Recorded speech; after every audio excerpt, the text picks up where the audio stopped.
Choosing an energy company raises many questions. Who can make my electricity and natural gas work smarter? Where can I find a company that's easy to do business with, who knows the market best, and has options to fit my needs? For millions of homes and businesses, there is one answer: Constellation. Decades of market intelligence and proven solutions from the trusted energy leader. Energy made efficient, simple, insightful, and flexible. That's what makes Constellation America's energy choice.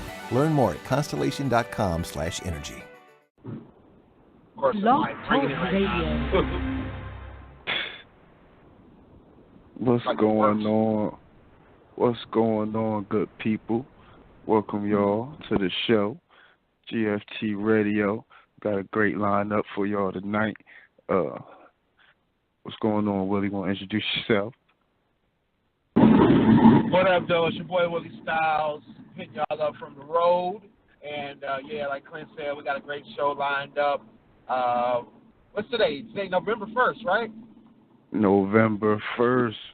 You feel me? We're going to call this Clinton month. You feel me? This is my month, birthday in 10 days.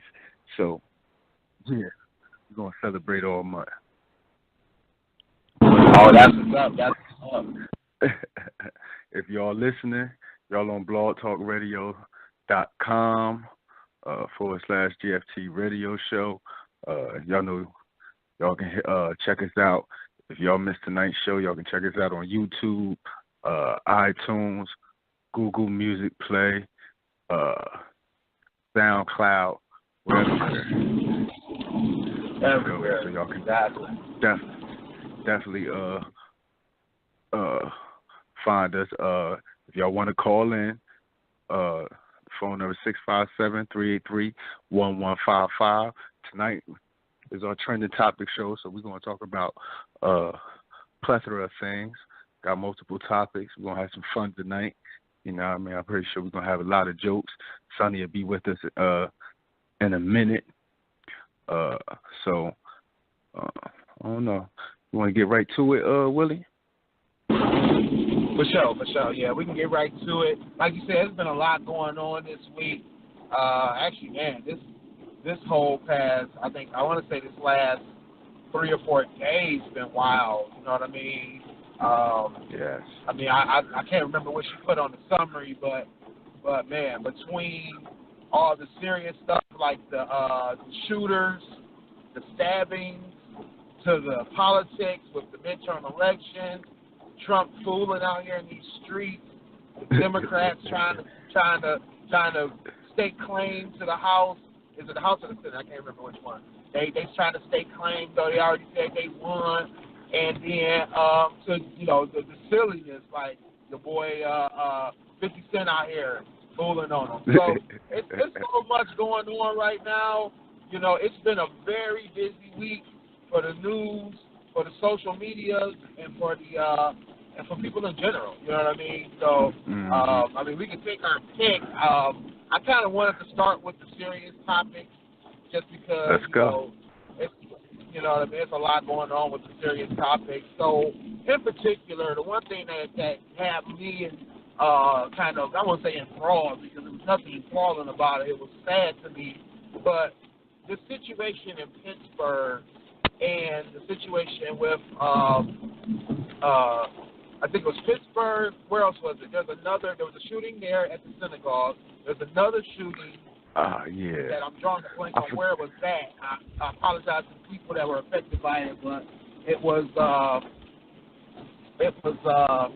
another shooting somewhere, and then there's the situation with the stabbing in China.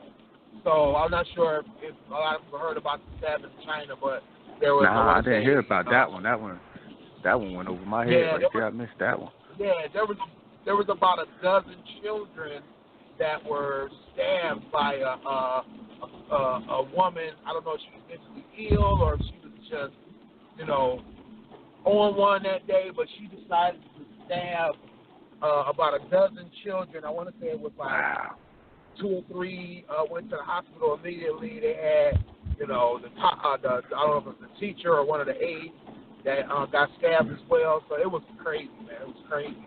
So I'm not sure what's really going on in these streets other than I know that the synagogue situation was racially and not racial, what do you call it, I guess, anti-Semitism related, money related. It was politically motivated. According to the media outlet. I'm sorry. No, I was just about to say I believe it was more politically motivated and, like you said, heavy on the anti-Semitism. But I definitely think it had a lot to do with the political climate.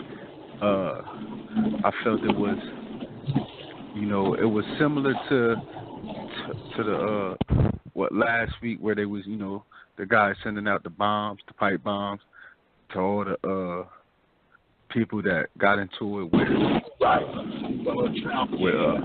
with Trump. So I feel like this is something similar.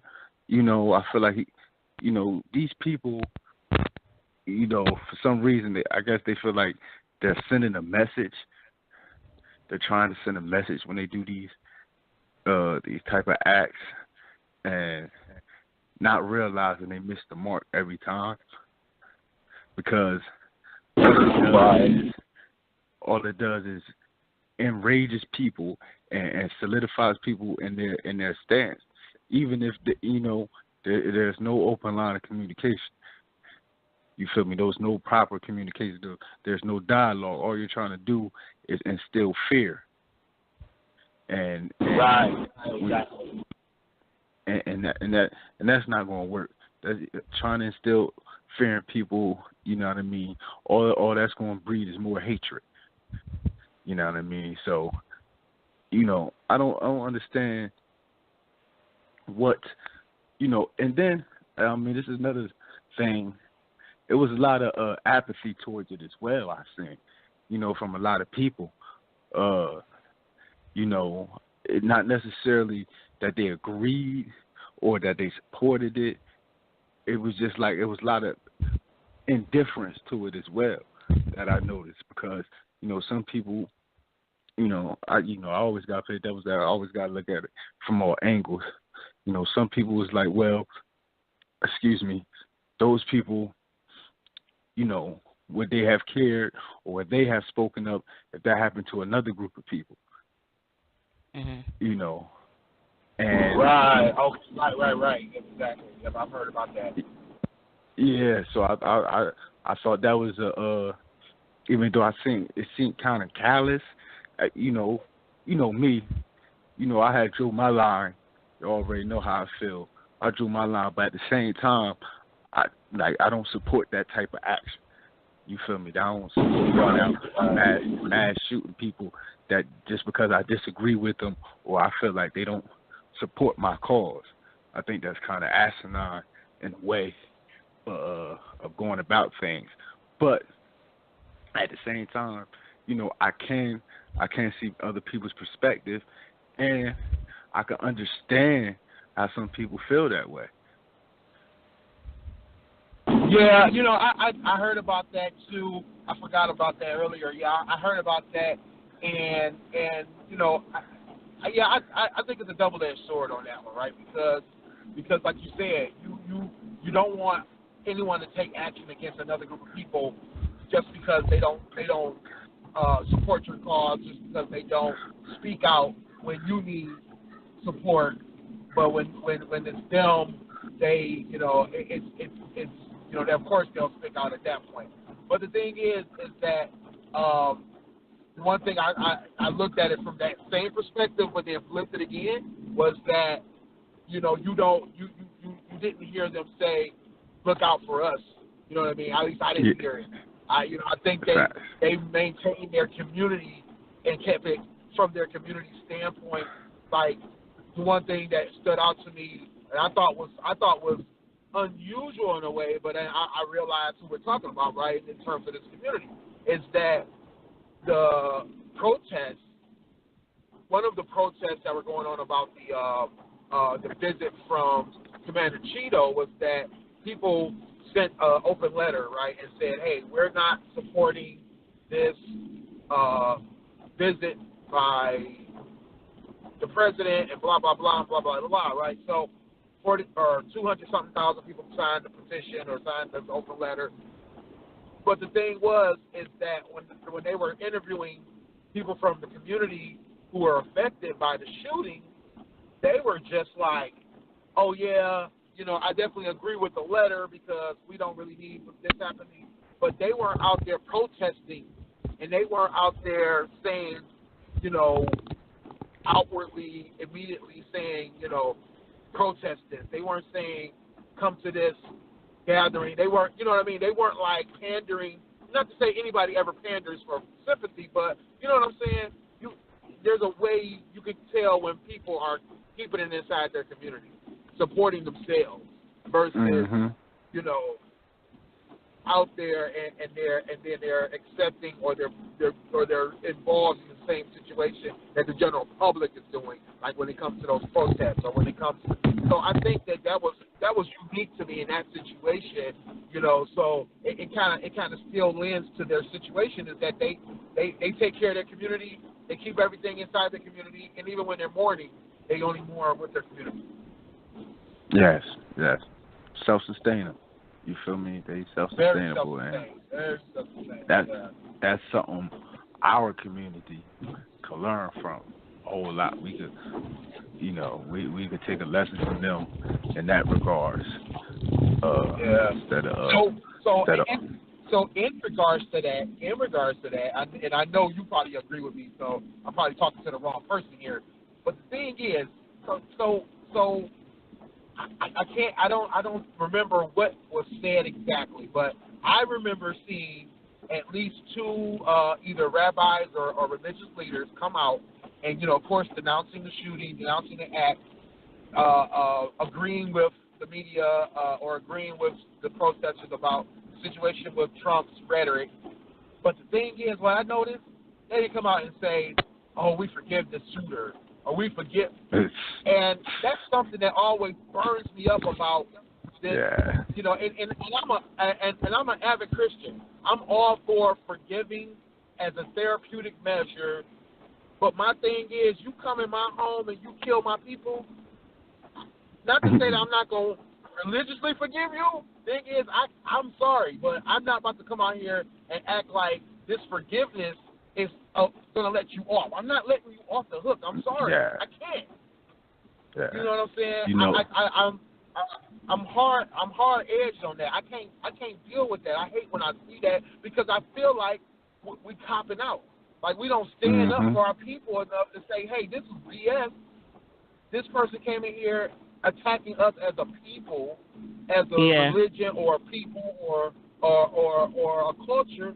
And acting like this forgiveness thing is a positive. It's not positive to me. It's a letdown in my book. It's a weakness. It's a weakness. And I spoke about that. Y'all know, like you said, you already know you preaching to the choir on this one. When it comes to that, my whole thing is, I don't believe everything is forgivable. You feel me? I understand. You feel me? When people say, you have to get forgiveness, like you said, you have to get forgiveness in your heart in order to move forward and this, that, and the third. But I don't agree with that all the time. You feel me? In certain cases, I'm not going to, I don't think we should forgive nor forget. And in a situation like that, like when with Dylan Roof, for instance, he came, shot up the church, killed all those black parishioners in there, and, strictly because they were black, I supposed to forgive him? Why? You know what I mean? Like, why? Right, there's hatred in that young boy's heart. There was nothing but hatred in that boy's heart. And you saw I don't know if it was his real brother, but you saw it was other people getting motivated by that crap. And it's sending the wrong message. It can just completely send the wrong message. Exactly. Yeah, exactly. It's giving off that it's okay. And then on top of that, you got to look at it like, I watch a lot of, my little criminal shows, Criminal Minds being one of them. And they talk about how when people write books or talk about this or the media covers this, some of them crave that attention. So it's like you know, most of the people that do stuff like that, they want to be quote unquote famous. They want their name known for doing such a horrendous thing. And it's like, I'm with you, Clint. Like, everything is not for me forgivable. Like, I know people that don't subscribe to me, and you know how people say, I forgive you, but I never forget. No, I'm not forgiving you. I'm damn sure not about to forget, but like, some things you just don't forgive, and it's like, if you come with that type of malice in your heart, like, that's crazy. Like, to come into it, like, you know, back in the day, we grew up on places of worship was like holy ground, and you just can't do that. You couldn't curse in front of a church. You couldn't do nothing, let alone walk into a church and kill people just because. Like, come on.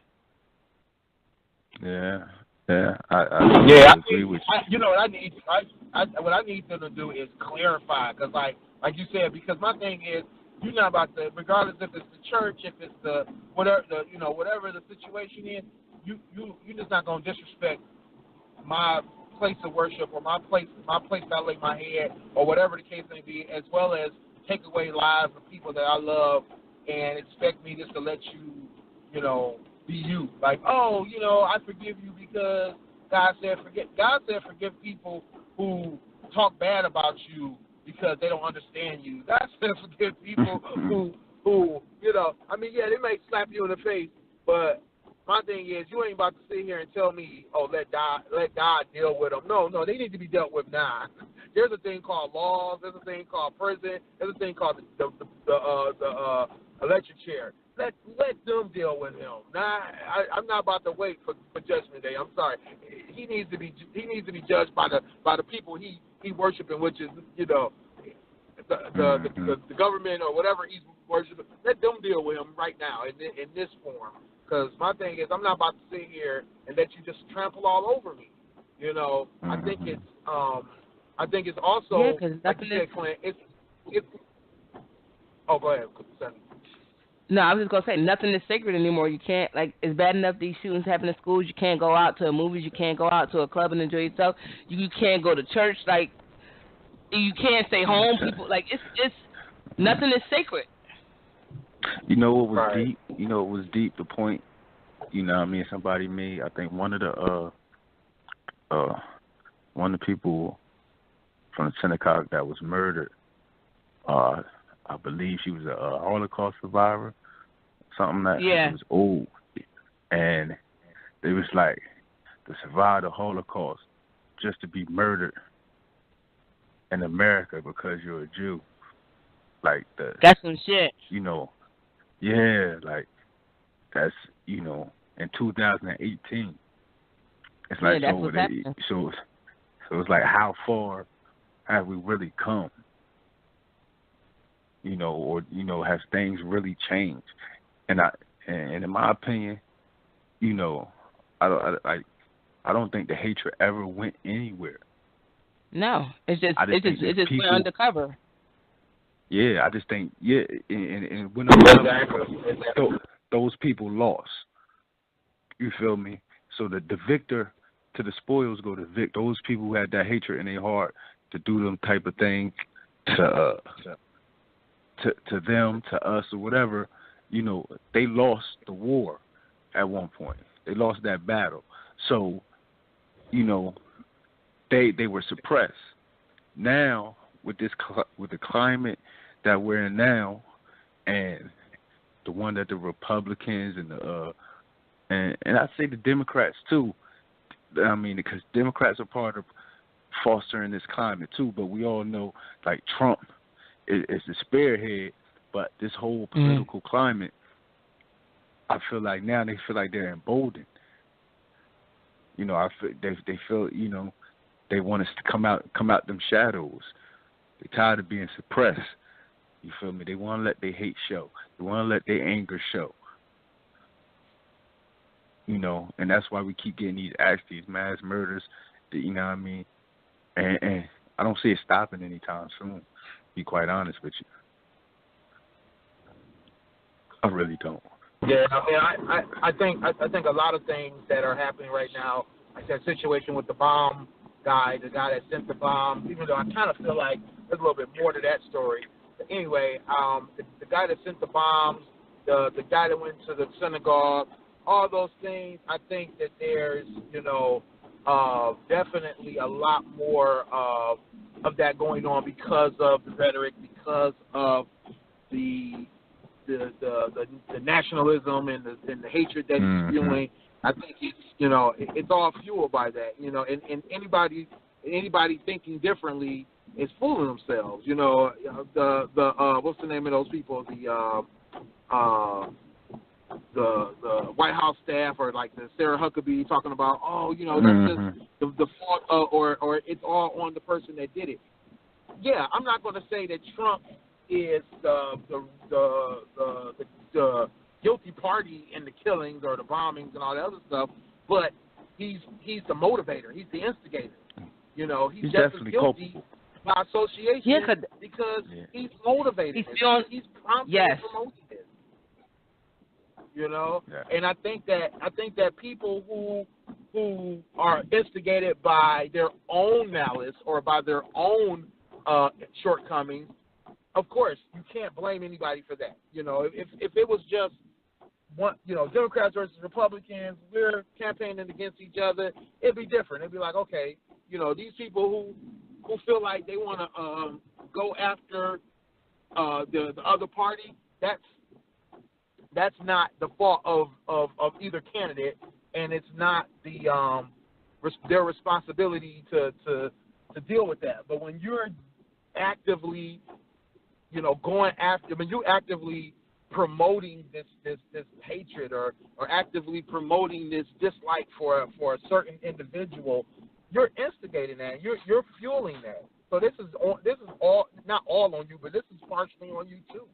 So it's on his head. Yeah, I agree. All right. I want to talk about Treasure. Oh. For the people out there who's unaware who Treasure is a 16-year-old African American female. She went on the Dr. Phil show, and she was she was claiming to be Caucasian, and she went on there with her mom. She was talking about how much she hates black people. She was basically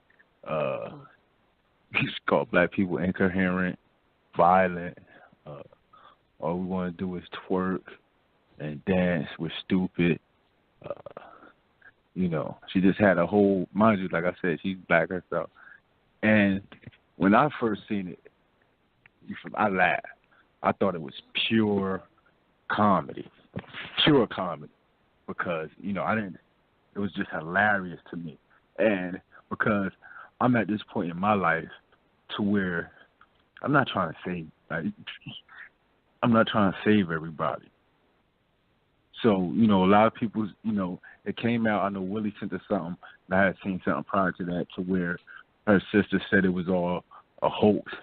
But she, the young lady doubled down, like this ain't no hoax. Dr. Phil, he was on the Breakfast Club. He talking about he actually really vetted the young lady, and the young lady actually has mental issues. Her mom really wasn't in her life, all like that. Like, she really believed everything she's saying. My thing is, I don't care. You feel me? There's a lot of people, so many people, like, oh, feel sorry for her. She the self-hate is real.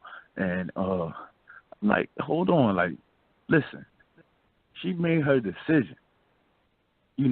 Life is going to humble her. Let her think she's white. Let her go around, spewing this hatred. She sounds like a fool, first of all. She sounds like a fool.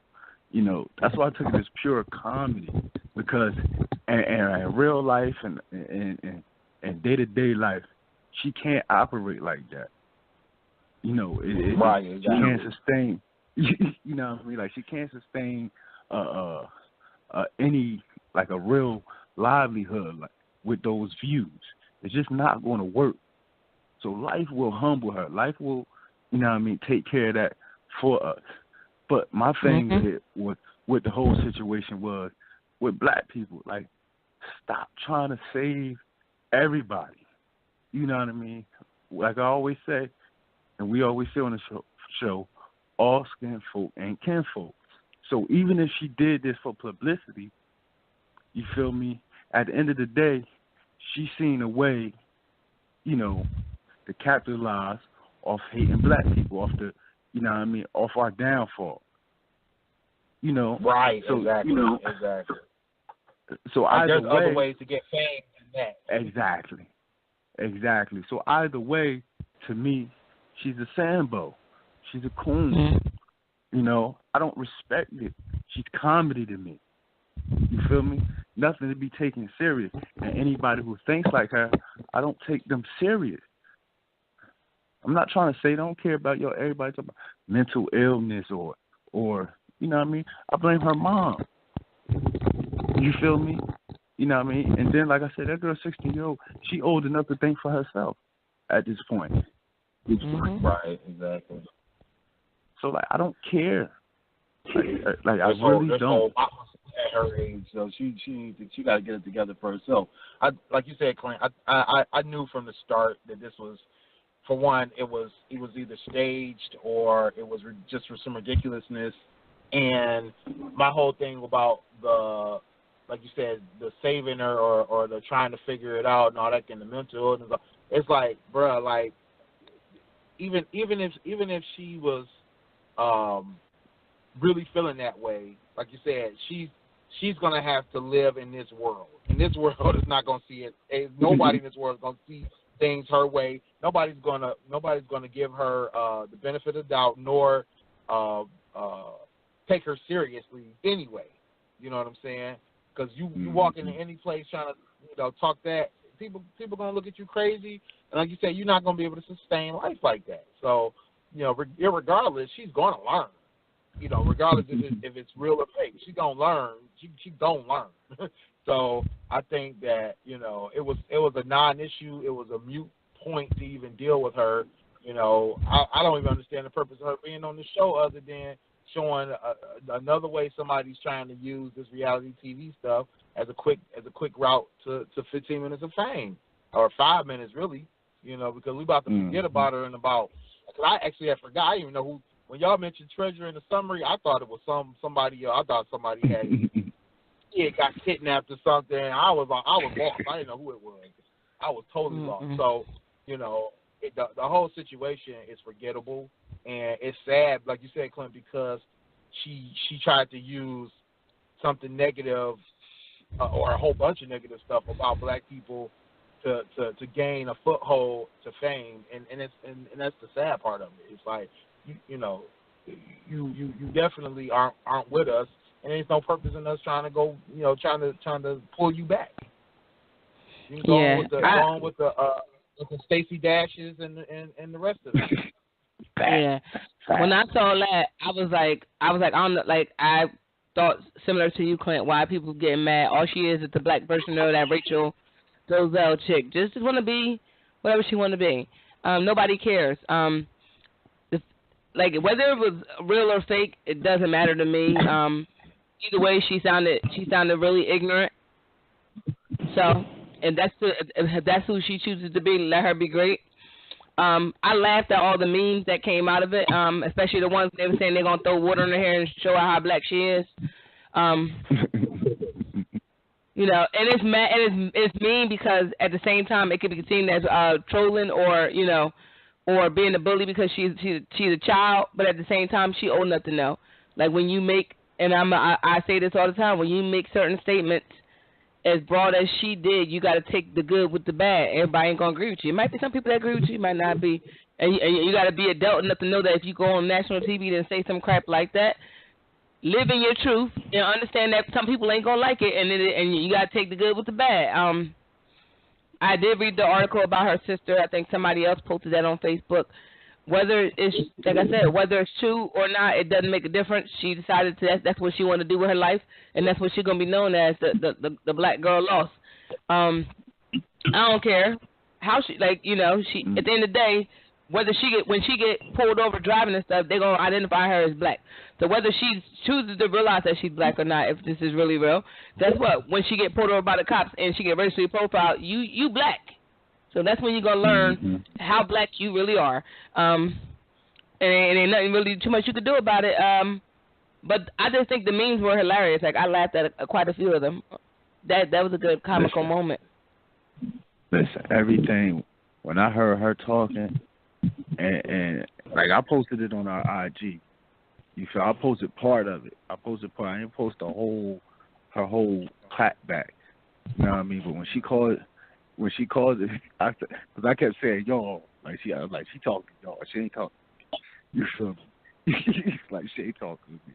When she called y'all incoherent, I died inside. I thought that was hilarious.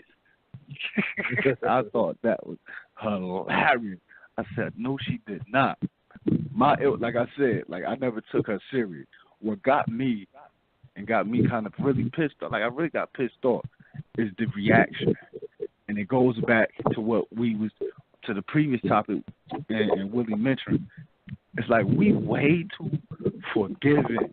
We way too, like we always, as a community, like, we way too forgiving. We always trying to figure out, you know, oh, is something wrong with it? She need help. Like, nah, stop trying to save everybody. You know what I mean? She walked out there on that limb herself. Mm-hmm. You know what I mean? With the help of her mother. You feel me? So let them figure that out. And like you just said, you know what I don't like too? Sonny, go ahead. No, I don't like I was seeing stuff like I get it because we joke about it. You know, we talked about this before with the what Dave Chappelle, the racial draft, and they were like trade her for the Cash Me Outside girl. Nobody wants neither one of them. Like you can't and I think either I was listening to a podcast or we talked about it. It's not because I had such a crazy couple weeks. I don't remember, but we talked about this. How we're more like we accept our other counterparts, like you know, with white people. If they black enough, we accept them as black, and we allow them to do and say things that they shouldn't be saying. Like we're okay with them. You know, and it's like like what was it? Grown into our or taking our culture for their own, or culturally appropriate. Culturally appropriating, and when we're accepting them, and then sometimes you find them like it's just weird to me. Like I didn't like that.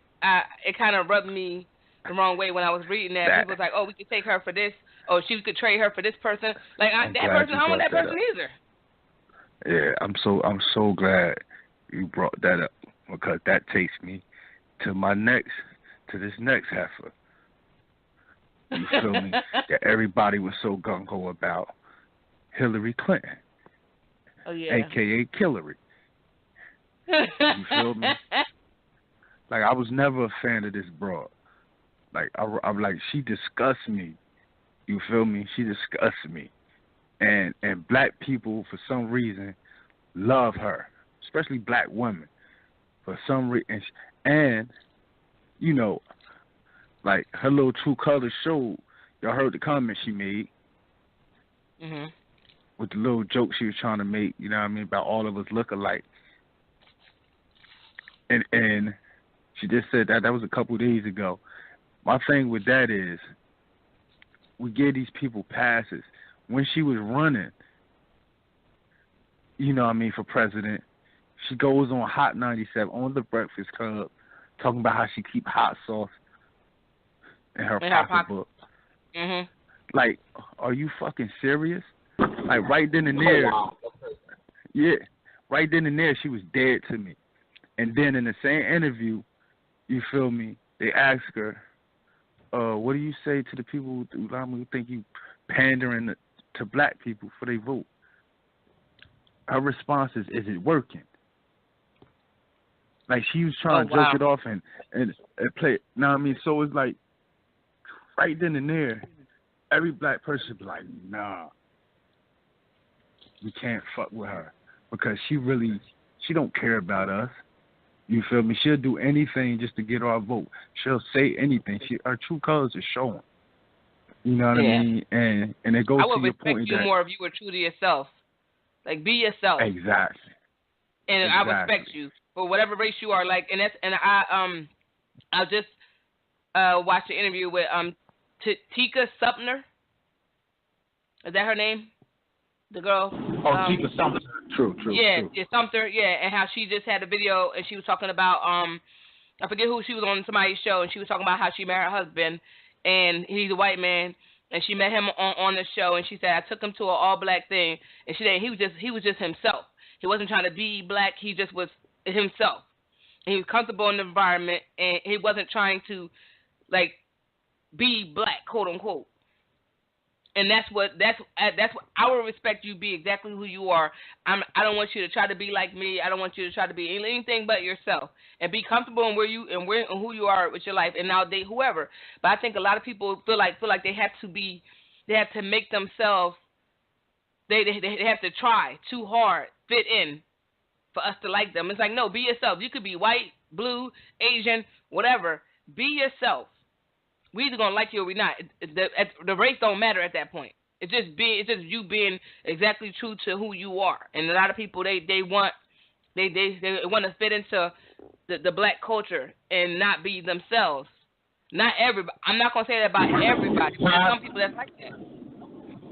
Yeah, but prime example was well, at least I felt like it was Bernie Sanders. Was like, you know, to me, he didn't seem like he was pandering to anybody's particular culture or particular race.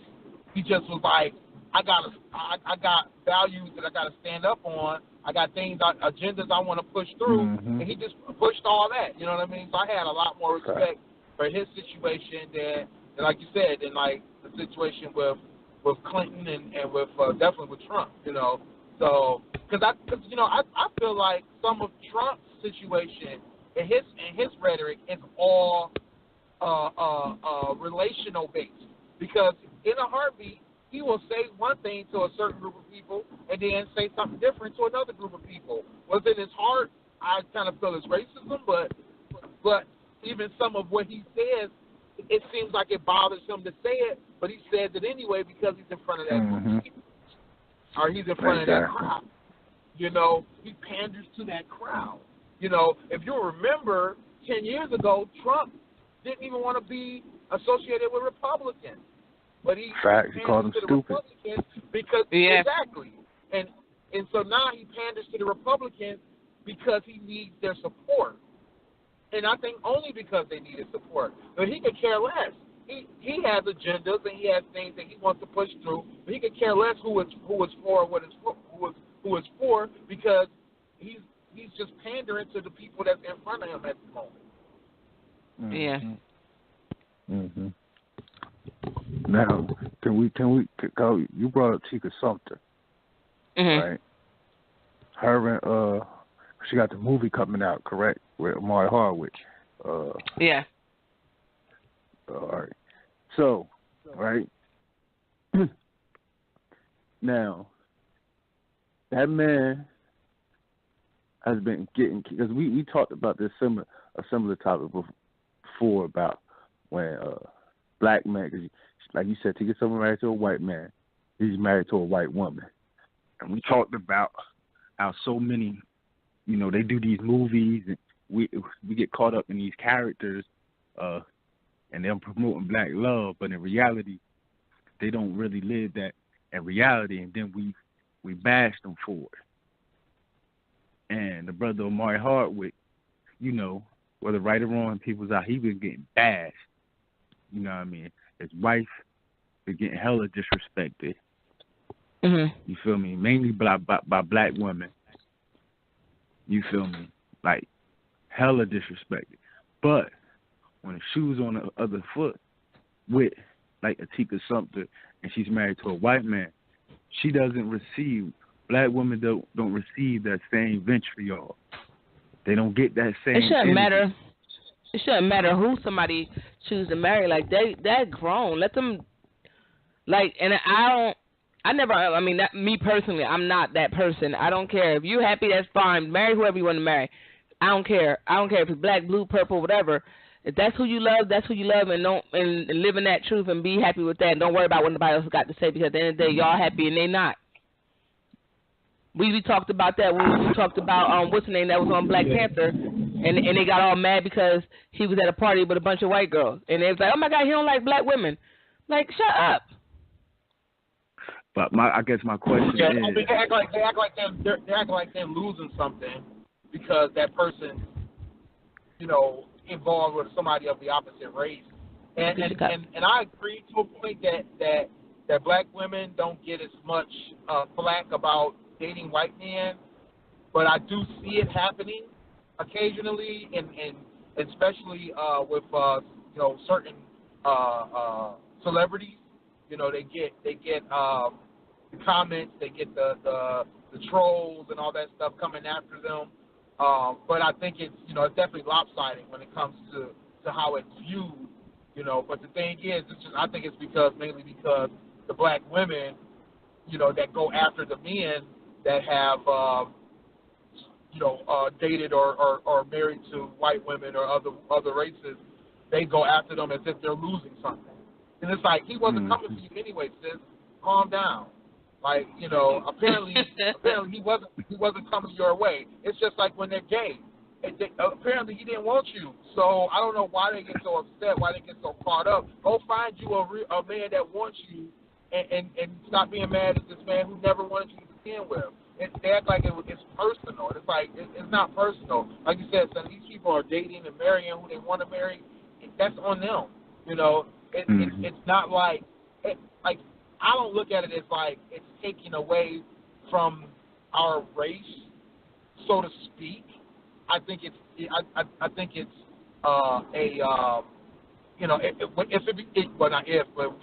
when people look at it from the standpoint of epidemic levels, you have this mass exodus, right? And it's like, I get your point, because at first I used to not think that that was an issue until I read about people in, I think it's Brazil or Colombia. But basically what happened there is that there's been so much race mixing that, like, there's a whole people that have been wiped out of existence. Mm-hmm. Like, literally, like, there's like a 1%, of pure. I forgot what people it is exactly. What their total. But the indigenous people of that land. The indigenous, exactly. They've been mixed in so much that there's less than 1% of them, or just over 1% of them left. That's it. And it's like, wow, when you think about it at that level, it's like, wow, that's crazy. But unfortunately, once again, we're people, right? And we have free will, and we have the ability to make choices on our own. Our standpoint, our viewpoint right now won't make a hill of beans 100 years from now if things continue to go the way they're going, because the community itself is being diminished. The lifestyle has changed, and the way people outlook on life has changed. So now you have people, if you agree with it or not, there's a lot more different sexes, different same sex, different sex. I mean, there's so many. I forgot how many it is now. Like 4 of them or 5 of them now. Different types of people identify as now. There's so many people who are choosing not to have children. There's so many people who are choosing to have children, but in different types of relationships. So there's different ways these families are being created, different ways certain people are going to be progressed, others aren't. Things are going to look totally different in the next 50 to 100 years. So the thing is, at this point, the way I look at it is we're human, and we can't change the way other humans think. We can give them suggestions, we can give them our point of view, but the thing is, if it's not hurting somebody, if it's not hurting you personally, if it's not taking away from your family and the mouths you feed on a day-to-day basis, you can't get so caught up and worked up that you forget that you have other things to do. that's the thing. That's what gets to me is I think people, they get so worked up about this stuff, they forget you got a job you need to go to, bro. You got a family you need to feed. Just go take care of them. Stop worrying about what these other people doing. You get so caught up in what these other people doing, and go get your life. Go get your situation together. Facts. There's so much more we can be doing to progress our agenda and our people if we would just mind our own. Mind our own damn business. You know what I mean? Exactly. In that regard. I like where y'all took it. I like where both of y'all took it. My thing was, and this is how I take it. This is how I took it, and this is how I'm seeing things. Like, and forgive me just for being a man and sticking up for black men for a moment, but it's in our community. It's like there's an enormous. I don't want to use the word hate. Hope y'all can help me with a word, but it's I think an disdain. Upset with black men, disdain for black men in our own community, especially heterosexual black men. Like it's getting to the point to where it's almost shameful. Like and it's blatant. It's blatant. You know, it's like I feel like the black man is getting it from every angle, and including the most is from the black woman. And now I hear, I be having conversations and back and forth with people online all the time, and a lot of black women feel like they can do no right in the black man's eye. And from my perspective, I don't see it that way. You know, I think the only criticism most black men have with black women is we can't criticize y'all without y'all, you know what I mean, taking it so personal and so deep, and what eventually is like we can't do no right in your eyes. And the only thing for black men is like y'all don't take no responsibility for nothing. That's the only thing I hear black men complain about when it comes to black men. It's like, into what sense though? No. Look. You know what I think it is? It's a disrespect or a level of disrespect from both sides. That's what I think it is. Because we don't respect, as black men, we don't respect the criticism of black women because we feel it cuts too deep and it's always negative, right? Women don't respect black men's criticism because they, like you said, they take it personally. They feel that it's just another, pile on from another group, and it's the group that they feel they should be able to depend or feel like they should be able to be supported by. But they are, they feel like they're constantly disappointed by that group, right? You know, historically, not only to say fully historic, but in the last 20, 30 years, you know, the image of the black man is that we are irresponsible, we don't take care of our families, and, you know, we're not there for our women, and we take advantage. And as false as that is across the board, it's so prolific that it makes the general, or not the general population, but the what they would consider the average population of black women will see that as the truth, right? And back and forth. And I think what people have to do is take that step back and realize you're not the statistics, you're not the stereotypes. You have to be above those stereotypes and statistics and be the best person you can be, and accept the person that's in front of you to do the same thing.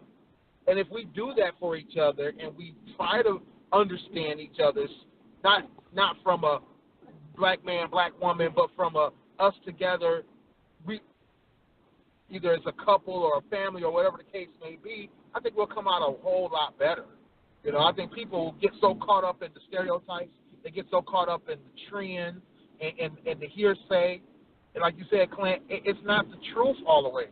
It's not And when you think about the prison population situation, some of that is because of the prison population situation when it comes to the black man. When it comes to the black woman, some of that is because, she has been piled up upon by so many groups. They're the least respected group of people in the United States.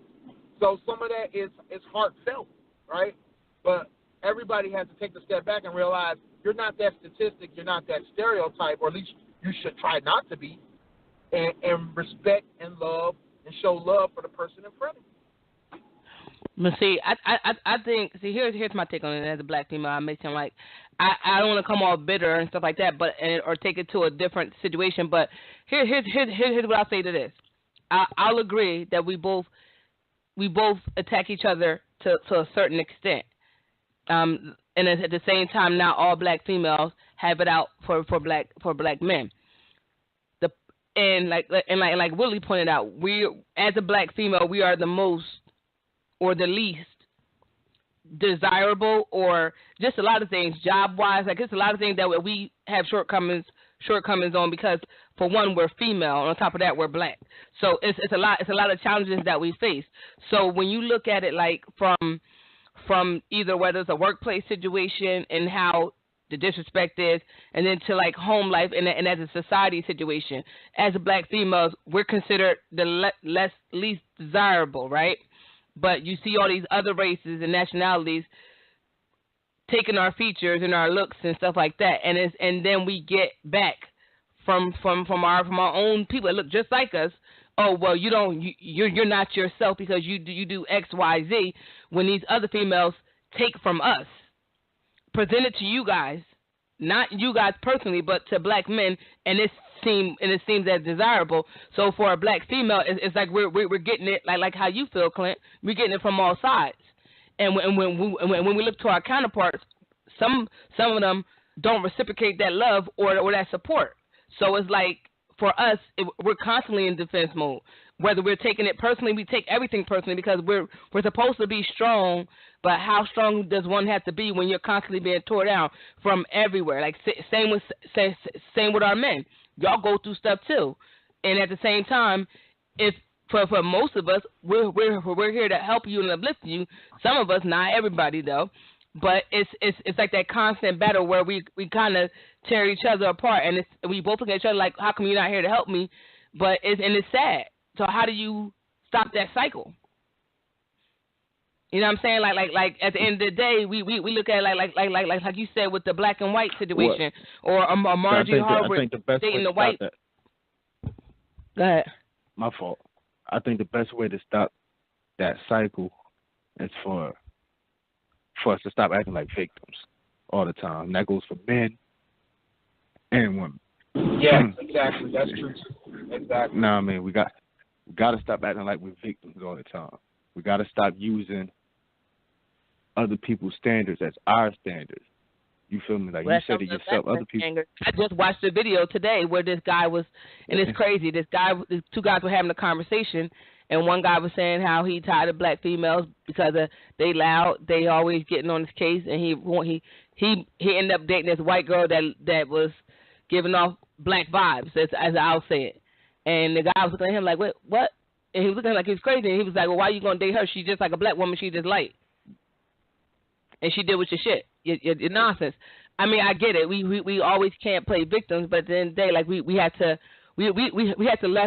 learn to love each other. Period. That's the point I'm getting to. We have to stop playing victims. Period. Now, I mean, we can't keep worrying about, other people's standards. You feel me? For some reason, we continue to hold ourselves, to a standard from a people that really doesn't have a standard. You feel me? Who from people who really just take from others. Like you said it yourself. All these other races take from you. So, in my mind, you're not the most disrespected. You're the most desirable. We are, but the black woman. Let me finish. Let me finish. We're the most desirable. That's why these other races are copying your features. I think we fall too much into the vanity aspect, because that's not really what I'm talking about as far as look. But I get what you're saying. We fall too far into the vanity and the looking or comparing ourselves to other races. My thing is with us is the communication. You know, that communication, because we talked about this a couple years ago in one of our early shows, the man versus woman. You feel me? And this battle that we're having, and it's due to lack of proper communication. We're all talking, but nobody's listening or understanding each other. We're not going to always agree. That's the first thing we got to understand. Certain things we're not just going to agree on. Furthermore, men or women are different. You feel me? That's another thing we have to learn to accept. And we trying to be alike. You fall for this Steve Harvey, think like a man, act like a lady bullshit. You know what I mean? That's ridiculous. A woman is a woman. A man is a man. You feel me? We have similar thoughts or similar interests, but we still think different with different physiology, psychology. We're just different. And we have to accept those differences and come together. That's why we are different, so we can learn from one another. But if we keep constantly battling each other, trying to prove a point, trying to prove who had it worse or who has it worse, you feel me?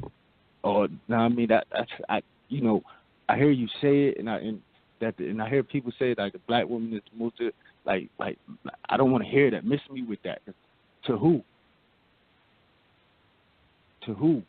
Because most of the black men I know love black women, but just because when we bring up an issue, that's not hate, and vice versa.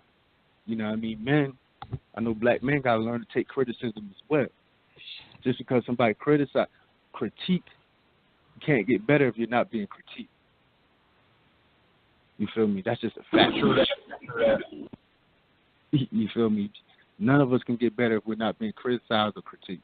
It just doesn't work that way. That's not life. You feel me? Mm-hmm. As a child, we criticize our children all the time to improve them. That doesn't stop as you get older. For some reason, people think just because, I'm grown, you can't tell me nothing no more. Yes, we can. Yes, we can. It goes both ways. And I think we can all improve. We can all improve, exactly. And I think what we're at a point where we're not really trying to improve together.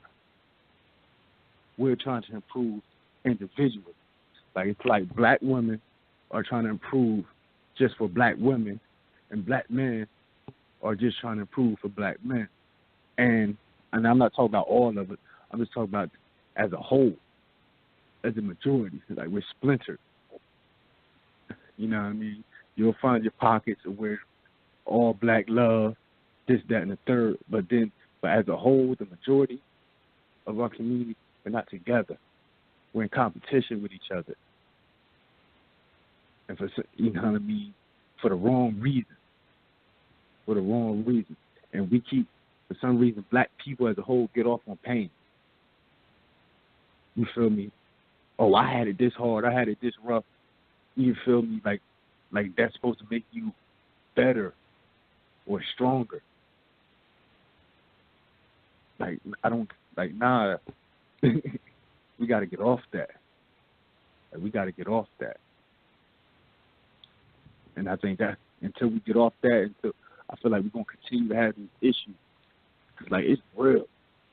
It's real. I hear you. You know what I mean? Because we got kids growing up, and you know what I mean? You got kids, they don't not liking themselves, or you feel me, because they black, or you know what I mean? They see the dysfunction within us.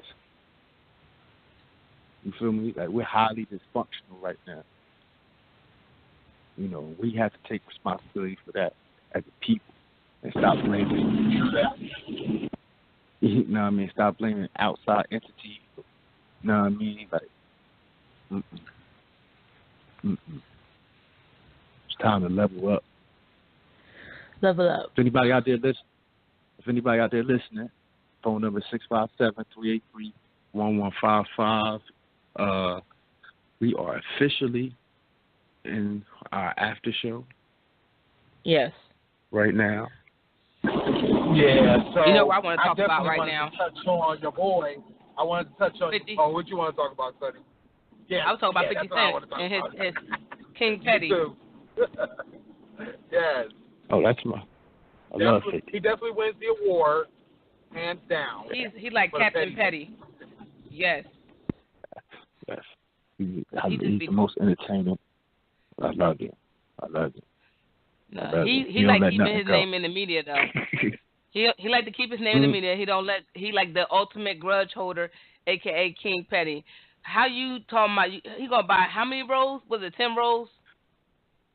I don't know how many rolls it was, but he bought 200 tickets. 200. Yeah. Or it might have been more than 200, but he bought at least 200 tickets to a Ja Rule show. I'm like, Ja Rule, and he took enough abuse over the years. So you 50 said no. Like, when did that beef start? Back when we was in high school or finishing high school? I don't know. Definitely. We was grown. It started before that. It's their beef. Here's why 50 not gonna let that go, because their beef isn't a music beef. Their beef is like an actual from the street, bloodshed beef. You know what I mean? Irv Gotti and John, they connected themselves with Dude Supreme, who 50 mom used to do business with and end up getting killed somehow. So 50 never really fucked with Supreme. They end up trying to get him killed, and that's how he got shot 9 times. You feel me? So it's like that beef stems, like that's a real one. So I can understand why 50 not gonna let that go. He's never gonna let that go. Never. Well, that shit is hilarious. I didn't know there was background. All I knew about was just that, I forgot how the rap part of the beef started, but I just remember how it went down. Like you said, son, it was like definitely in the 90s. I think it was like late 90s. I was grown. Yep. I don't know about y'all. I was grown, but still, it was. He shut that man's career down. Definitely. Yeah, I must say it was definitely a hard battle because it was like it got so many people involved, back and forth, and then, like you said, at the end of it, 50 was still going strong, and Ja Rule disappeared. So it was crazy, but I think that some of it, like you said, the comedy of it. I mean, he posted a video today of Ja Rule performing, and then there's like these rolls of seats all empty, and he's just laughing in the video. I'm like, dog, you was raw. You was real raw. So he just sticking it to him, And I mean, at this point, I think, being that 50 is kind of above street battles, I think it's still kind of in a way still kind of in fun. I mean, who goes and buys 200 tickets anyway? You know what I mean? He gave that man some money. To prove a point. The prove a point, right? He just paid him. That's what makes it so petty. I'm sure Ja Rule like you gave him money. Like you gave him money just so you can have empty seats in the front row. Like, that's terrible. Exactly. Yeah, I mean, just the fact that he attacked Ashanti too. He came at Ashanti too. I say he been coming at Ashanti too. About 24 tickets sold. Yeah. What? Ashanti had a show. Ashanti, she was replacing somebody else. That's why it didn't do so well. Yeah. The show was supposed to be somebody else headlining. They dropped out of the show like last minute, and so they heard this college hurry up and booked Ashanti. But then by the time they booked her, it was like a week before the show, and they ended up only selling 24 tickets because nobody thought the show was even going on. So it hit the news. Of course, all the news outlets hyped it up real bad. Like, Ashanti only sold 24 tickets. So 50 jumped on it and was like, ragging her about it. And so, she was all mad. She's talking about she was a bully. I mean, he's the Broad Street bully right now.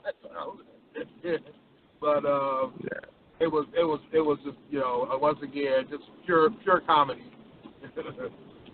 Yeah, 50 is hilarious, man. You be messing with Buster. You be messing with Buster Rhymes. The one with him and Buster Rhymes, I think that's just pure comedy. That's just them two poking fun. What the hell happened with him and Buster Rhymes? Nothing. He just be joking with him online, talking about it, cracking on him, and then he be cracking. Buster be cracking back. This video where Buster was dancing on stage and he fell off the stage. You know what I mean? 50 was laughing at him. And then 50 also be going back and forth with Jim Jones, too, sometimes. But like Jim said, it'd be all in fun. You know what I mean? But they definitely be, you know what I mean? 50 definitely petty. He king petty. Yes, yeah. I love it. You know who a close I'm here for it. You know who a close tie with him? Who? Cameron. Oh, yeah. I've heard he's like that, too, yeah. Yeah, Cameron. That's why with him and Cameron, with at it, you know what I mean? 50 don't really, you know what I mean? 50 still best joke with him, but you know what I mean? Like, Cameron was going to keep it going. That's what Cameron came out of. Curtis. You know what I mean? Like, you know, Cameron highly petty too. He's another hilarious one. I never really paid attention to the Cameron thing, but I know definitely 50 petty as hell.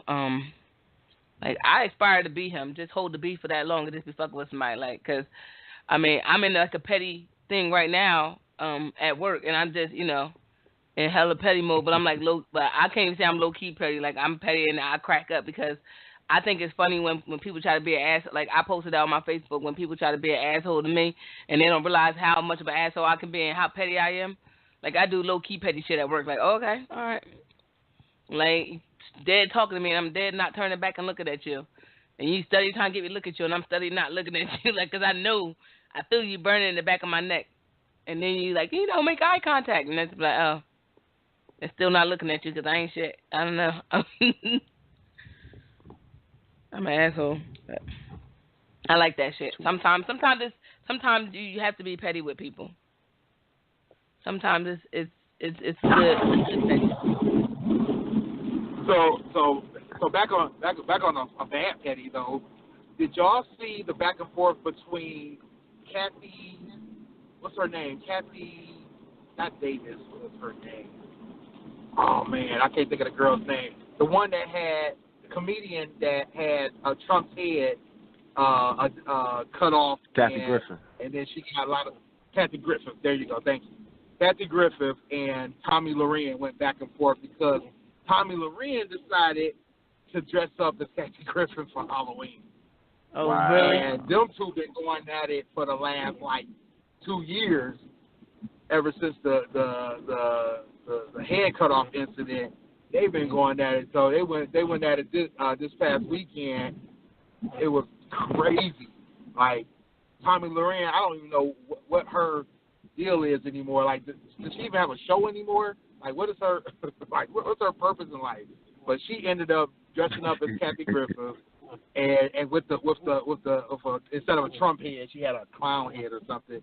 And so then, you know, Kathy came back at her, clapped at her, and then she came back and said she should have really looked like Kathy by wearing the dead clown's face. It was crazy, y'all. They was going back and forth. I ain't never seen two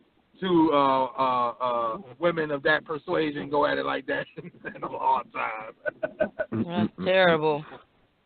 I mean, I love it. Because it shows they be on that same type of shit too. I love it. Everybody got a little petty in them.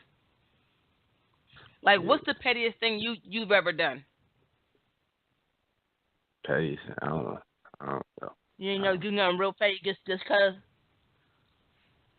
I never do nothing just cause. Because not just cause. You ever did anything that you ever did something that you knew that was petty as fuck and you just did it anyway? I'm pretty sure I have. I know for a fact I have. I can't think of nothing off top. You feel me? But I'm pretty sure. Well, you know what I mean? Will you did anything? I mean, I'm the same way. I know I have. I know I got it in me because it's just me. Because the kind of person I am. But that's nothing major. I ain't never came back 20 years later and got somebody. But not that petty. I definitely. I haven't done that. I did something petty after a breakup. Right. I took the toilet seat, the shower curtain, the toothpaste, and the tissue. Okay. I yeah. bought it. Okay. I guess I bought it, so it had to go. It had to go with me. It had to go with me. I bought it. I was like, oh, you don't need those. You don't need those. And I took everything because he doesn't eat pork. I took everything out the freezer that wasn't pork.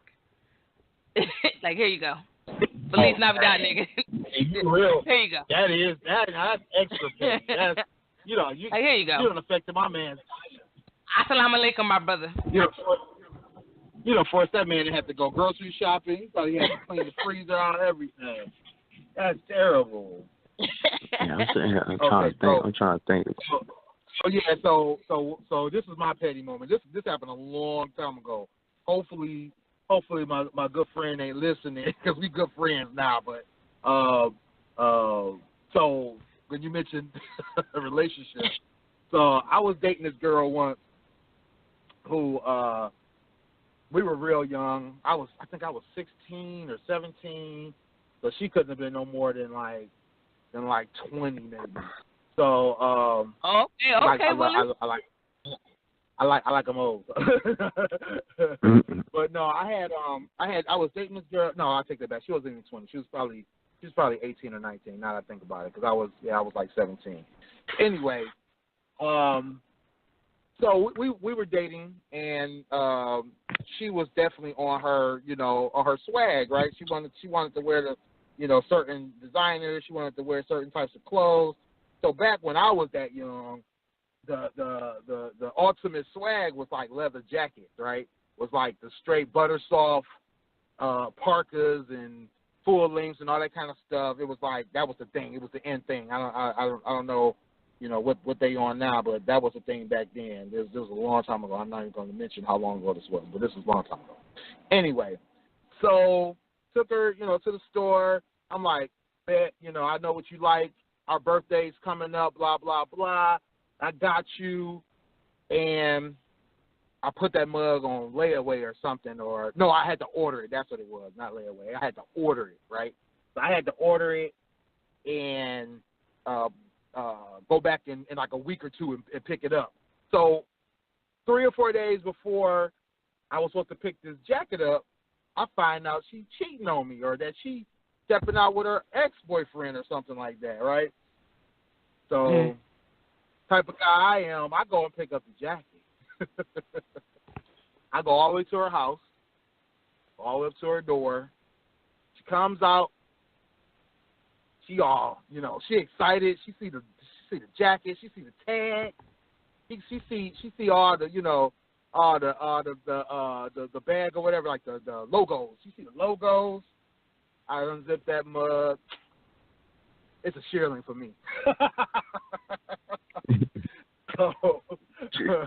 So yeah,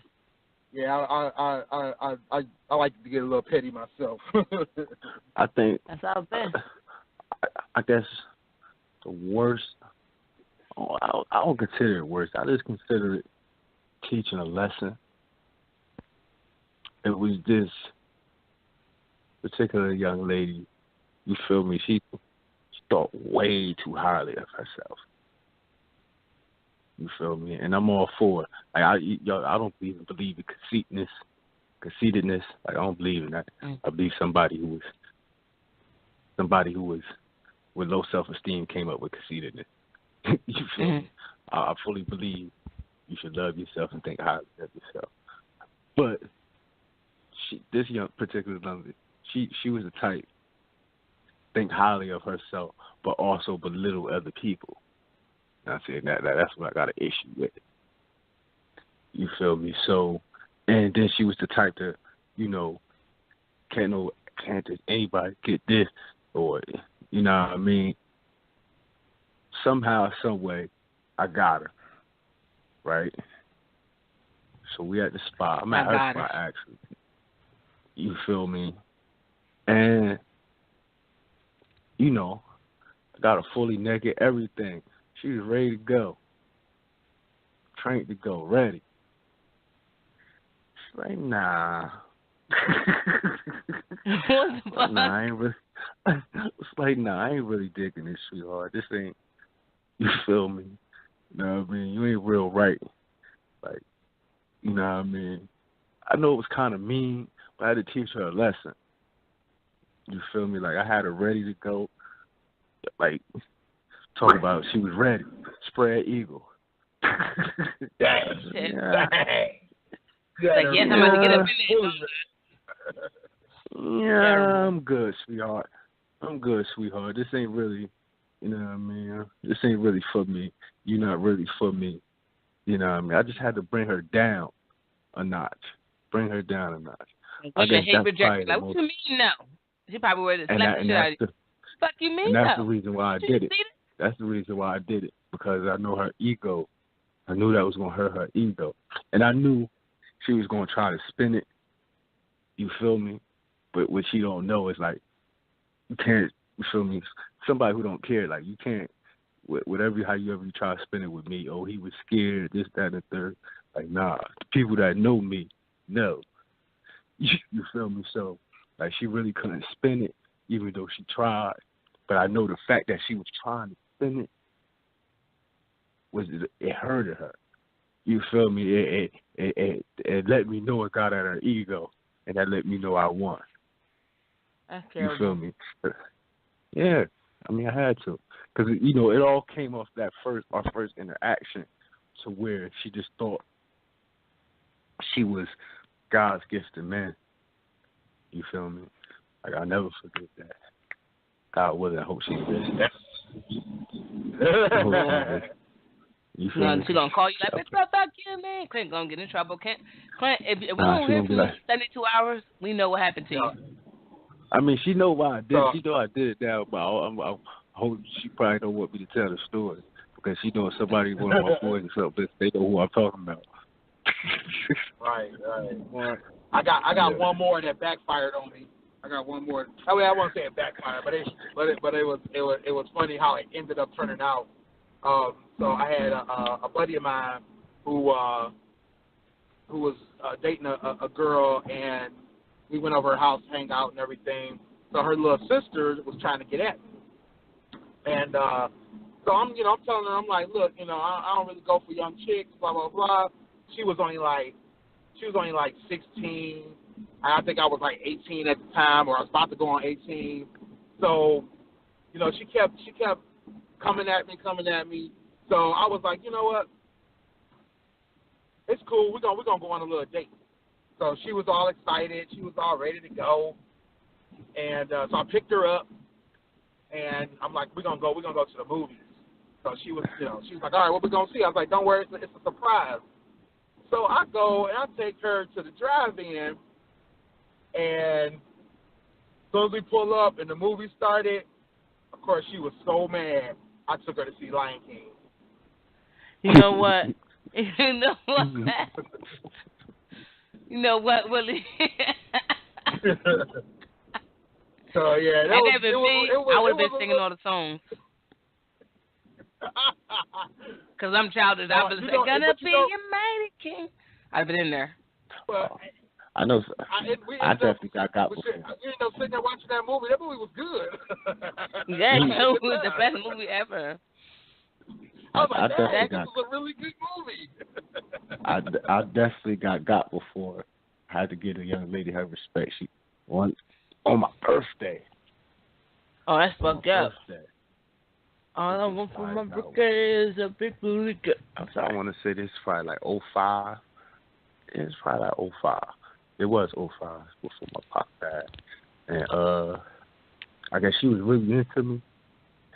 When you dealing with somebody that's probably a little bit into you in the beginning more than you are them. Mm-hmm. And that's how it was. Be like that. Yeah. But then somehow the roles start reversing. So now I really started, to dig her a little bit more. But by this time, I guess she was fed up. You feel me? She was just fed up. So on my birthday, she had came to the crib. You feel me? And unannounced too, like unexpected. I didn't expect that. She popped up early. You know what I mean? And like, wow, I didn't expect you to. You know what I mean? She was like, no, I just wanted to come wish you happy birthday, give you this card. I gotta run. You feel me? I gotta do this, that, and the third. But I'm gonna take this card. Boom, I'll talk to you later. And she just left. She just darted out. I'm like, damn, you leaving that fast? She's like, yeah, I gotta go. I'll talk to you later. So she's like, don't open the car till I leave. Just drove off. You know, as soon as I closed the door, I opened the car. You feel me, right? So the card, I can't remember now exactly word for word what it said, but it was basically saying, you know what I mean, you had your chance and blew it. Now I'm gone. And it had the car, and it had like you know a cartoon with the girl driving off and the dude standing behind. The car. Damn. I ain't here for. That's petty. I ain't here for. That's cool. From that like day. That yeah. I ain't hear from her for like 10 years later. After that day. That's terrible. I ain't here for her 10 years. Word is bond. She gave that to me on my birthday, and then That's like 10 up. years later, 10 years she randomly hit me up on on Facebook Messenger. I wanted life though. She ended up getting married, having a bunch of kids. And she hated her husband. Shit. Shit. Well, I don't know if I got. Well, I didn't get. Well, I think I don't know. I did get dissed and dismissed. I mean, I think I'm cute. People, I think I'm likable. But one night I went out. I was hanging with this guy I was dating, and I got a little bit too drunk and I threw up. After that, he took me home and never called me back again. And I was trying to figure out what happened.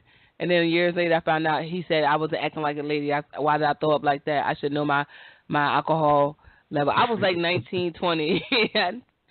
I threw up, and he was just like, "Nah, I'm not with that. You can go on about your business." And I thought that was like, it's like why? Like why? Who gets kicked to the curb for throwing up because they drunk? Like what? I had good times with that guy. He was like, "Nope." That's a turn off. That's a turn off to me. I remember this. It is a turn off, but I was young. Like I was like early 20s. You know, back then you was still learning the alcohol levels, and he didn't care. He just was like, nah, I ain't with it. My boy one of my close friends had a get together, and you know, him and his girl, wife now, and you know they had their friends this, they had friends there. And one of her friends liked me or whatever, but she was like she was just drunk.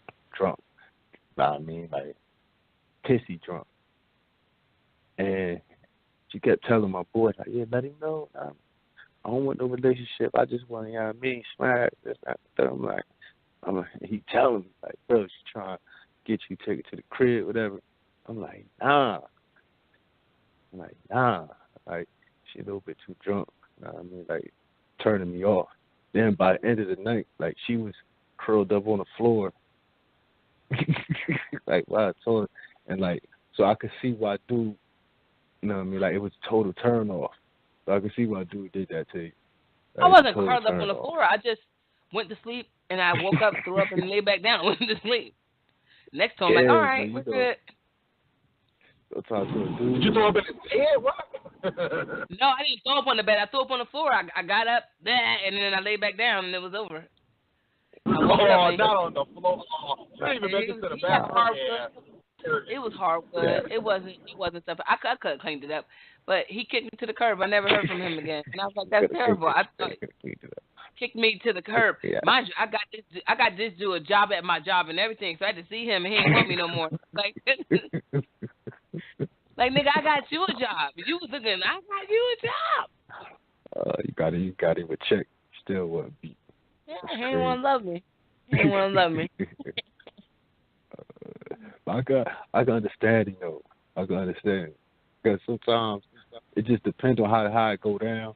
You feel me? Like, I've seen women drunk before, but it just depends on how the situation. Like, it could be a complete turn off sometimes. And I understand because sometimes when I'm out with friends and they get a little too drunk, and you always know when somebody acts too drunk when you ain't drunk. And so shit is different. Like, bitch, I'm not drunk. You acting real dumb. And it's because you not drunk. If you was drunk, you probably would. He could have got drunk with me. We would have been happy. Yeah.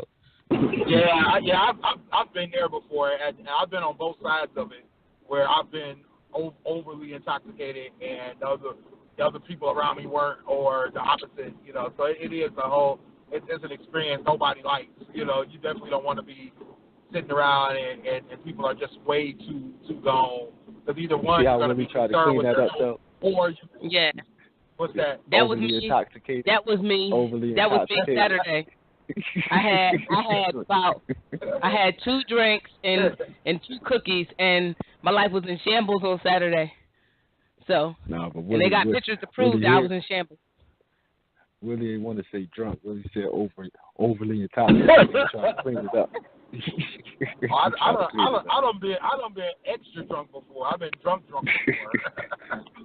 Luckily not around a woman I was with or anything, but yeah, I done been there. Well, no, except for one time, which was like mutual. Like the person I was dating at the time, they were just as drunk, so I guess that was okay. We were having the same level of drunkenness. That was stupid. But when it's lopsided, yeah, it's and that's like right now, like the woman I'm with now, she doesn't really drink. So like when I'm around her, I might drink, but I won't drink more than maybe 1 or 2 drinks. That's about it. Because this is like I know. Well, not even that. It's like I know that lopsided feeling where you like with somebody who like they tipsy and you sitting there looking at them like, okay, what's funny, what's so this, what's or you know what I mean. They thinking y'all having a good time. Y'all not. That kind of thing. No, I'm not about to be a part of that. No, the best drunk story I got is the guy I was dating. We both were so drunk. We was coming from AC. We pulled over. We both was out on the side of the road taking the pee. I said, "Yo," I looked over to him. I was like, "Hey, this is shit is real right now. We are bonding." Like this out on the road, just like I have never done that ever. Me either. That was the first time. To call me and take a whiz. I've never reciprocated. No, we both were drunk. We both needed to pee, and so we're like, let's pull over and make this happen. We about to bond. That shit. That was a real bonding moment. Right, that's legit bonding right there. Like that's type of man I want. Like if we get drunk somewhere, we gonna pull over, take a nap in the car, and get up and pee, and then go on by our merry way. We're not gonna judge each other. I need that type of relationship. Like I need that. That's true. You don't want no judgment. That's true. We got like 2 minutes left. Yes, I'm about to wrap this again. Gotta continue the drunk story conversation. Huh? I said we're gonna have to continue these drunk stories conversations because I got. We gotta do about drunk stories. We gotta definitely do one about our child. You know how you grow up in a childhood and the shit happened in your house. That's crazy. It's like all the funny stupid shit. Oh yeah, for sure. Right. Let's wrap it up for the white lady cuts us off. Yeah. But give out y'all info. Y'all know where y'all can hit me up. Y'all can hit my blog at kingstruth.com, Twitter at eTrentonGroomy. That's it, man. It's your boy Willie Styles. Get at me at Willie Styles everywhere. That's Willie.Styles on Snapchat and WillieStyles.info for all my links. And of course, it's your favorite girl. I am Sunny_D, Instagram, Snapchat, and Twitter. Check me on my blog, unreservedlyme.com. Check out our website, GFTRadioshow.com for all our links. GFT _radio on Instagram and Twitter. Yeah, there. Y'all know what it is. Bye. Get a Teespring. Oh, teespring.com/stores/GFT. I just got my Commander Cheeto shirt, and I just got my all skinfolk and kinfolk shirt. So make sure y'all get y'all too. Yes, amen. That's what I'm getting next. That's what I'm getting both of those next. Yeah, me too. Because that's I don't think that's the only ones I don't got. And I want.